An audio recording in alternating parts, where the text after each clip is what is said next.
नमस्कार माझा. मी छत्रपती संभाजीनगरहून आलेलो आहे आणि प्रथमच हिंदी कविता सादर करतोय. कोण सगळ्यांनी मराठीत केली, मी हिंदीत करतोय. धन्यवाद मंडळी. अपनों से तो छोड़ो पर मैं खुद से भी अनजान था. अपनों से तो छोड़ो पर मैं खुद से भी अनजान था. हकीकत का तो पता नहीं पर मैं सपने भी खुशी से देख न पाता था. तुम सूरज की बात करते हो, मैं तो चांद से भी डरता था.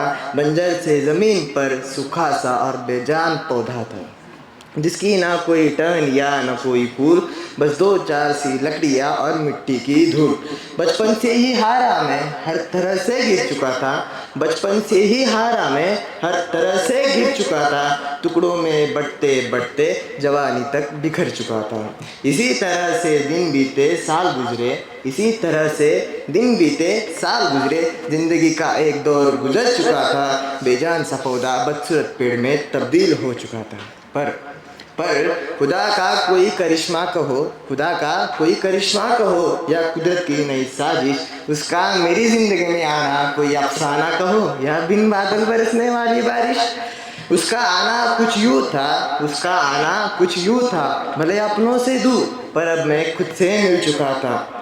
और जिस पौधे की टहनियाँ तक टूट चुकी थी, जिस पौधे की टहनियाँ तक टूट चुकी थी, उस पर भी अब कली खिल चुकी थी. उसके आने से उसके सॉरी एक लाइन रिपीट करता हूँ.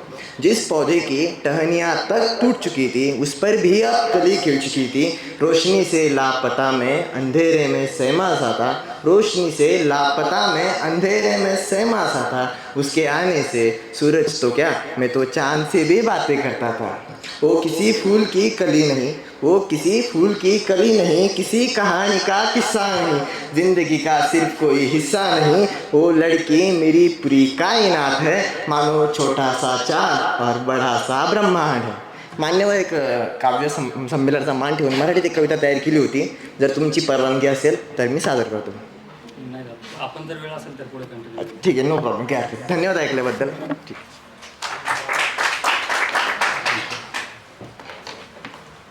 यानंतर वैशाली शितोळे